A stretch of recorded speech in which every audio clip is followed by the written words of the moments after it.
Savez-vous comment une seule décision imprudente peut briser une vie tout en ouvrant secrètement la porte à une grâce plus grande que tous les échecs et toutes les peurs? Elle a traversé la passion, le scandale et la disgrâce publique, convaincue que son histoire était terminée, jusqu'à ce que la miséricorde la trouve dans la perte, la terreur et une vérité qu'elle ne pouvait plus nier. Des ruines du regret, elle se relèverait transformée, devenant un signe éclatant d'espérance pour les cœurs brisés et les âmes perdues. Voici l'histoire de Sainte Marguerite de Cortone.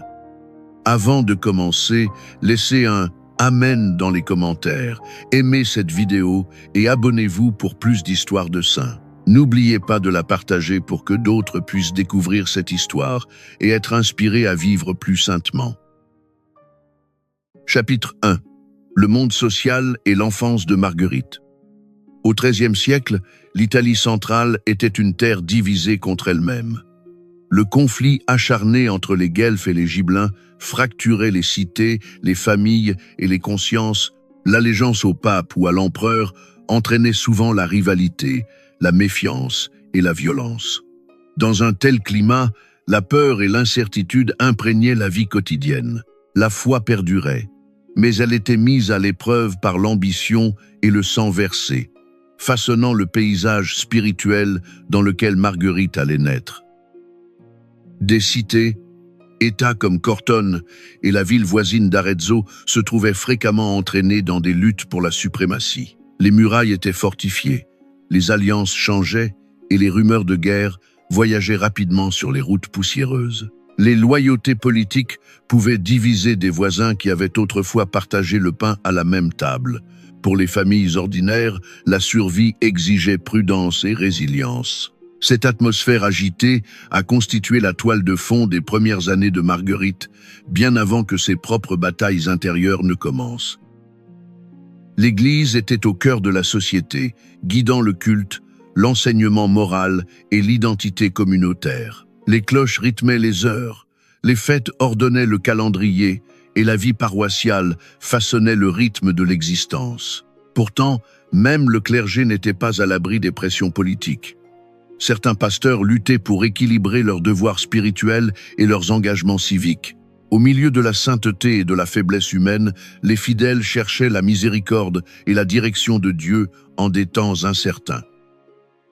Dans ce contexte complexe, émergea le mouvement franciscain, inspiré par l'adhésion radicale de François d'Assise à la pauvreté et à la pénitence. Son témoignage ravivait l'espoir parmi les pauvres et interpellait les nantis. L'appel à la simplicité, à la repentance et à l'amour du Christ crucifié se répandit rapidement dans les villes et les villages.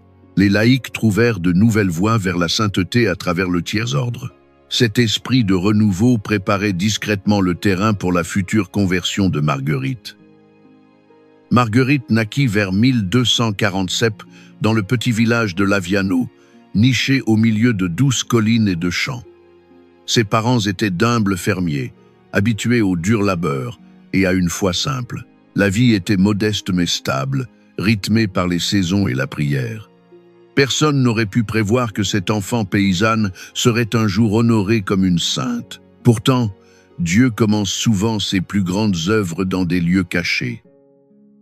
Lorsque Marguerite eut 7 ans, sa mère mourut, laissant une blessure qui ne se refermerait jamais complètement. Son père se remaria, espérant rétablir l'ordre dans le foyer. Au lieu de cela, la tension grandit entre la jeune fille et sa belle-mère.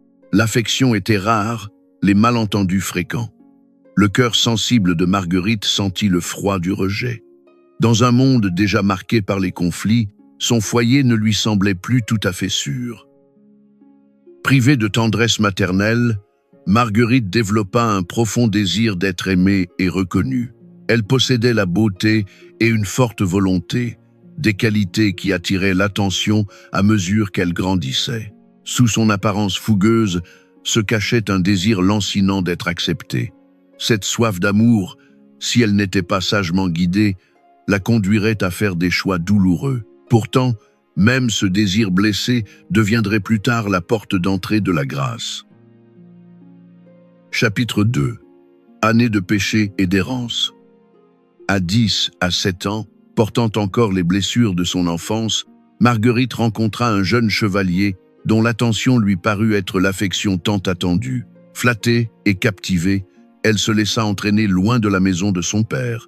En une seule décision, elle franchit un seuil qui façonnerait les années suivantes de sa vie. Cherchant l'amour, la sécurité et la reconnaissance, elle quitta les champs familiers de Laviano pour un avenir incertain. Elle partit vivre avec lui dans son château, près de Montepulciano. Bien qu'entourée de confort et d'un cadre raffiné, sa place n'était pas celle d'une épouse légitime, mais d'une maîtresse. Pendant 9 ans, elle demeura dans cette maison, extérieurement installée, intérieurement fragile. Le monde aurait pu envier sa position, mais sous les apparences de la stabilité se cachait une relation construite sur des fondations instables et des compromis silencieux. Aucun mariage sacramentel ne bénissait leur union, aucune alliance n'avait été scellée devant Dieu et son Église. L'absence du sacrement jetait une ombre discrète sur leur vie commune. La richesse et la protection ne pouvaient remplacer la grâce qui sanctifie l'amour. Bien qu'elle n'ait pu être pas pleinement saisie le poids théologique de sa situation, Marguerite sentait que quelque chose d'essentiel manquait au bonheur qu'elle désirait.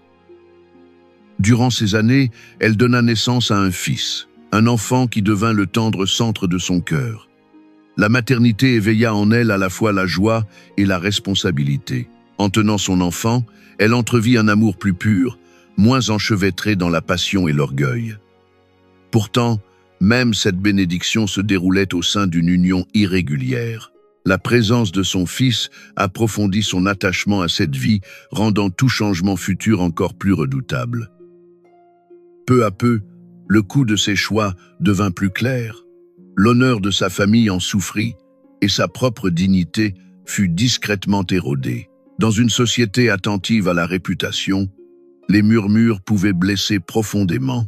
Elle avait cherché la reconnaissance, mais portait maintenant le poids du jugement. Plus douloureuse encore était l'érosion au sein de sa propre âme, la subtile perte d'estime de soi qui survient lorsque l'on vit loin de la vérité. Malgré des moments de confort, la conscience de Marguerite ne resta pas silencieuse. Il y avait des heures où un malaise s'insinuait dans son cœur, surtout dans la prière ou la solitude. Elle savait qu'elle vivait en dehors de la vie sacramentelle de l'Église. La tension entre le désir et la vérité morale s'agitait en elle.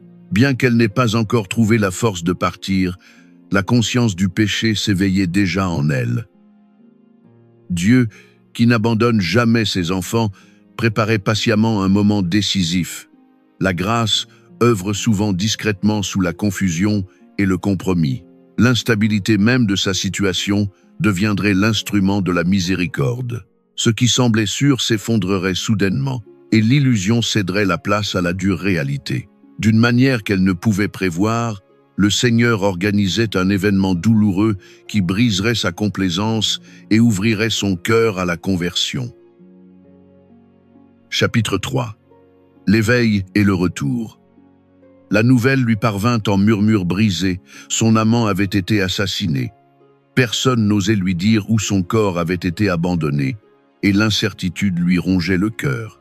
Les jours passèrent dans une angoisse sans repos jusqu'à ce que son chien fidèle apparaisse, gémissant et tirant sur ses vêtements. Poussée par la peur et l'espoir, elle le suivit à travers des sentiers sinueux dans la forêt. Là, sous des feuilles éparses, elle le trouva, déjà livré à la décomposition. Cette vision la transperça plus profondément que n'importe quelle accusation. L'homme qu'elle avait aimé, dont la présence remplissait autrefois ses jours de rire et de promesses, gisait maintenant silencieux et sans vie.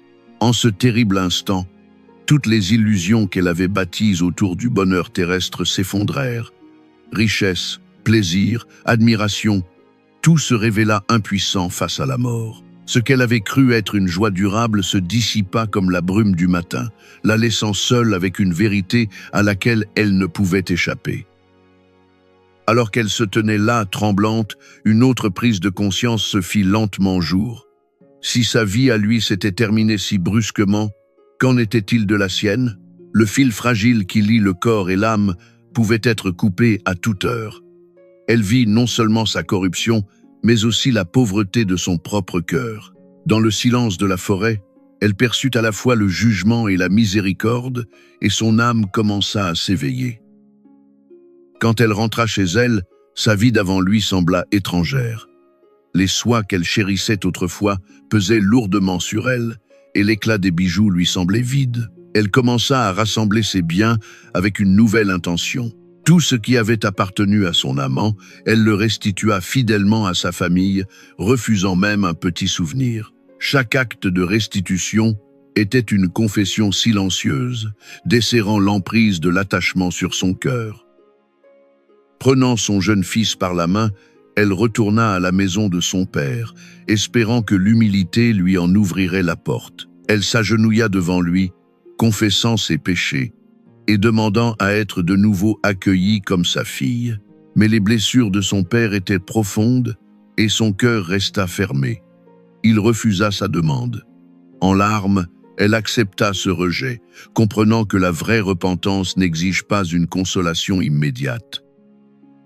N'ayant nulle part où aller, elle chercha les frères mineurs à Corton, les fils spirituels de saint François. Elle parla honnêtement de son passé et de son désir de commencer une nouvelle vie. Les frères l'écoutèrent avec compassion et discernement. Ils la guidèrent à travers la confession, la prière et la pénitence, lui apprenant à ancrer son chagrin dans l'espérance. Sous leur direction, sa conversion se transforma en une ferme résolution. Finalement, elle retourna à Laviano, déterminée à vivre dans la vérité. Devant les voisins qui avaient connu son scandale, elle confessa publiquement son passé et demanda pardon. Sa voix tremblait, mais l'humilité lui donnait de la force. Ce fut le sommet de son retour. En s'abaissant devant la communauté, elle découvrit que Dieu relève ceux qui ont le cœur contrit, les revêtant discrètement de sa grâce. Chapitre 4. Entrée dans le tiers-ordre et vie de pénitence. Après 3 années marquées par l'épreuve, la prière et une obéissance patiente, le jour tant attendu arriva enfin. En 1277, elle fut reçue dans le tiers-ordre de Saint François, non pas avec faste, mais dans une sobre solennité. Vêtue du simple habit de pénitente, elle sentit comme si son cœur agité avait enfin trouvé un refuge. La fraternité n'effaça pas son passé, mais elle lui offrit un nouveau chemin solidement ancré dans la grâce. Son désir d'expier restait intense, mais il n'était plus mu par la seule impulsion. Sous la direction constante de son directeur spirituel, elle embrassa les jeûnes, les veilles et les longues prières avec obéissance et discernement. Elle apprit à soumettre même son zèle au saint conseil. Dans cet équilibre entre la ferveur et l'humilité, sa pénitence devint féconde, façonnée non par l'orgueil, mais par un amour purifié par la confiance. Parfois, son chagrin pour sa vanité passée ressurgissait avec une force douloureuse. Se souvenant comment l'admiration avait autrefois nourri son orgueil, elle envisagea de se défigurer le visage dans un acte de repentance radicale. La beauté lui semblait dangereuse pour son âme. Pourtant, son confesseur lui interdit fermement un tel acte, lui rappelant que Dieu demande la contrition et non l'automutilation. L'obéissance, acceptée dans les larmes, devint un sacrifice plus profond que n'importe quelle blessure extérieure. Déterminée à vivre honnêtement, elle subvenait à ses besoins par un humble travail. Elle s'occupait d'enfants qui lui étaient confiés, veillait sur eux avec patience et soignait les femmes affaiblies par la maladie. Ses mains, autrefois ornées de bagues, rafraîchissaient maintenant les fronts fiévreux et préparaient des remèdes simples. Dans ses tâches ordinaires, elle découvrit une joie paisible. Le service quotidien adoucit son cœur et transforma la pénitence en une expression vivante d'amour. Sa compassion s'étendit bientôt au-delà de son petit cercle de devoirs. Elle cherchait les pauvres qui dormaient sous les porches, les veuves abandonnées à leur chagrin et les malades laissés sans soin dans les rues étroites. Elle leur apporta de la nourriture, du réconfort et des prières, restant souvent assez longtemps simplement pour écouter. Dans leur visage souffrant, elle reconnut le Christ lui-même, et sa repentance mûrit pour devenir une miséricorde généreuse et tangible. Voyant combien de personnes souffraient sans soins, elle aida à fonder un hôpital à Corton pour les indigents. Il était modeste dans sa structure, mais riche en compassion. Là, les oubliés étaient reçus avec dignité et les mourants étaient accompagnés par la prière. Ce qui avait commencé comme un chemin personnel de conversion portait désormais ses fruits dans une guérison communautaire. Sa pénitence n'était plus seulement intérieure. Elle s'épanouit en une charité visible. Elle rassembla aussi d'autres femmes qui désiraient servir dans la simplicité et la foi. Ensemble, elles formèrent un groupe appelé le Pauvrel, les petites pauvres, s'engageant dans la prière et les œuvres de miséricorde. Parallèlement, la confrérie de Notre-Dame de la Miséricorde vit le jour pour aider les malades et les prisonniers. Par une dévotion et une action partagée, sa vie transformée devint un phare d'espérance pour beaucoup. Chapitre 5. Vie mystique et mission prophétique. Alors que le feu de la repentance se mua en une dévotion constante, Marguerite entra dans un courant plus profond de prière contemplative. Le silence devint sa demeure. Durant de longues heures devant le crucifix, elle connut des visions et des moments d'extase qui semblaient la tirer au-delà du temps lui-même. Pourtant, ces grâces mystiques ne l'éloignèrent pas du monde. Au contraire, elles purifièrent son cœur, l'ancrant plus fermement dans l'humilité et la gratitude envers Dieu. Sa contemplation était avant tout centrée sur le Christ crucifié. Contemplant son corps blessé, elle ressentit une union intime avec son amour souffrant. Elle reconnut ses propres péchés pardonnés dans ses plaies sacrées. La croix n'était plus un symbole lointain, mais une rencontre vivante. Dans la prière, elle parlait à Jésus comme à un ami bien-aimé. Et dans cette communion, son cœur trouva à la fois guérison et transformation. De cette union profonde jaillit une prière qui devint le résumé de sa vie. « Je ne cherche rien d'autre que vous, mon Seigneur. » Ces paroles n'étaient pas nées de la seule émotion, mais d'une liberté chèrement acquise. Ayant goûté au vide des attachements du monde, elle ne désirait que le Christ lui-même. Aucun honneur, aucune consolation, aucune sécurité terrestre ne pouvait la satisfaire. En le cherchant lui seul, elle découvrit la plénitude à laquelle son âme aspirait. Les gens commencèrent à remarquer l'autorité tranquille qui l'entourait. Les pécheurs accablés par la honte venaient chercher conseil. Attirée par sa douceur et sa sincérité, Marguerite écoutait patiemment, pleurant souvent avec ceux qui pleuraient. Elle les guidait vers la confession, les exhortant à la confiance en la miséricorde divine. Parce qu'il lui avait été beaucoup pardonné, ses paroles avaient du poids, son passé devint le pont par lequel d'autres trouvèrent le courage de revenir. En 1288, alors que des factions politiques divisaient les familles et semaient l'amertume dans la région, elle fut invitée à aider à la réconciliation des partis opposés. C'était une demande étonnante pour quelqu'un autrefois marqué par le scandale. Pourtant, elle accepta, se déplaçant humblement entre les foyers endurcis par le ressentiment. Elle parla de pardon, de foi partagée, du Christ qui réconcilie les ennemis. Sa présence adoucit les cœurs là où les arguments avaient échoué. Son courage prophétique s'étendit même aux pasteurs de l'Église. Lorsqu'elle perçut une faiblesse morale chez l'évêque d'Arezzo, elle ne resta pas silencieuse. Avec respect mais fermeté, elle l'exhorta à vivre conformément à la dignité de sa charge pastorale. Une telle audace exigeait une profonde confiance en Dieu. Elle ne parla pas pour condamner, mais pour appeler à la sainteté au sein du corps du Christ. Avec le temps, on en vint à l'appeler la Madeleine de Corton. Ce titre ne rappelait pas sa honte passée, mais célébrait la miséricorde restaurée. Comme Marie-Madeleine, elle était la preuve vivante que l'amour divin peut élever un cœur déchu à une dignité rayonnante. En elle, le peuple voyait l'espérance rendue visible. Son union mystique avec le Christ déborda en une mission prophétique de réconciliation et de renouveau. Chapitre 6. Les dernières années et la Sainte Mort. Dans la dernière étape de son pèlerinage terrestre, Marguerite se retira progressivement des nombreuses œuvres qui avaient rempli ses premières années. Elle choisit de vivre près de la petite chapelle de Saint-Basile, adoptant un rythme plus paisible, façonné presque entièrement par la contemplation. L'agitation du service céda la place au silence. Dans ce coin caché de Cortone, elle prépara son âme à l'éternité, laissant la prière devenir le souffle régulier de ses derniers jours.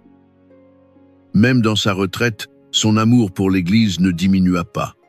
Lorsque la guerre laissa les églises locales endommagées et à l'abandon, elle encouragea doucement mais avec persistance leur restauration.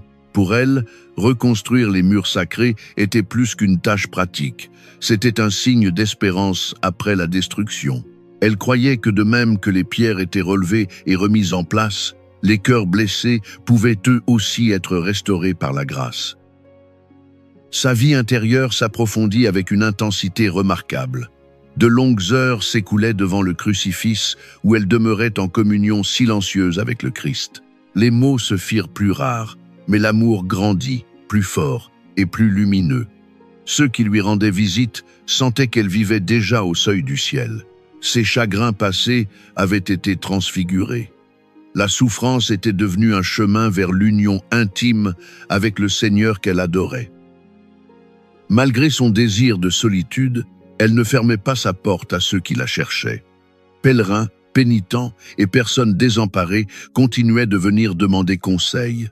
Marguerite les recevait avec une patience maternelle. Elle écoutait attentivement, offrant un conseil enraciné dans sa propre conversion chèrement acquise. Sans cesse, elle les exhortait à la confiance en la miséricorde divine. Même dans sa fragilité, elle demeurait un refuge pour les âmes tourmentées. Des années de jeûne, de veille et de charité inlassable affaiblirent lentement son corps. La maladie la visita plus fréquemment et ses forces diminuèrent. Pourtant, son esprit semblait exempt de toute peur. Ceux qui prenaient soin d'elle observaient une profonde sérénité dans son regard. Elle accepta sa souffrance tranquillement, l'unissant à la passion du Christ. Ce qui avait été pénitence était maintenant pure offrande, rendue à Dieu dans la paix. Le 22 février 1297, n'ayant pas encore 50 ans, le pèlerinage terrestre de Marguerite toucha à sa fin.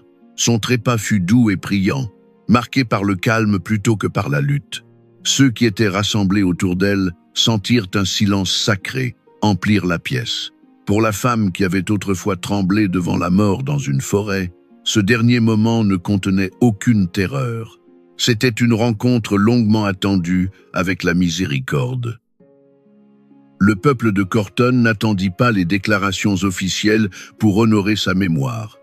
Presque immédiatement, ils parlèrent d'elle comme d'une sainte. Ils se souvenaient non seulement de sa conversion spectaculaire, mais aussi des années de compassion, de courage et de prière qui suivirent. Sur sa tombe, ils venaient prier avec confiance, convaincus que la pénitente d'hier était devenue une intercesseuse dans la gloire. Chapitre 7. Vénération et héritage spirituel. Presque immédiatement après sa mort, la dévotion à Marguerite commença à se répandre dans toute la ville de Cortone et au-delà. Les gens parlaient à voix basse des faveurs reçues par son intercession et beaucoup visitaient sa tombe avec des bougies et des prières murmurées. Le souvenir de sa conversion, si spectaculaire et si sincère, continuait à toucher les cœurs. Pour ceux qui avaient été témoins de sa transformation, il semblait tout naturel de l'appeler bienheureuse et de rechercher son aide. Au fil des années, la dévotion publique ne s'estompa pas, mais s'approfondit. En 1456, son corps fut solennellement exhumé et transféré en un lieu de plus grand honneur au sein de la basilique de Cortone. La cérémonie attira le clergé et les fidèles, tous désireux d'honorer la femme qui avait autrefois parcouru leurs rues avec humilité. Sa nouvelle sépulture devint un signe visible de l'amour et de la gratitude durable de la communauté. Lors de cette translation, il fut déclaré que son corps était resté remarquablement incorrompu. Cette conservation inattendue suscita un émerveillement encore plus grand parmi le peuple. Pour beaucoup, elle apparut comme une confirmation divine de la sainteté en laquelle ils croyaient déjà. Le corps qui avait autrefois enduré la pénitence et la souffrance reposait maintenant en paix.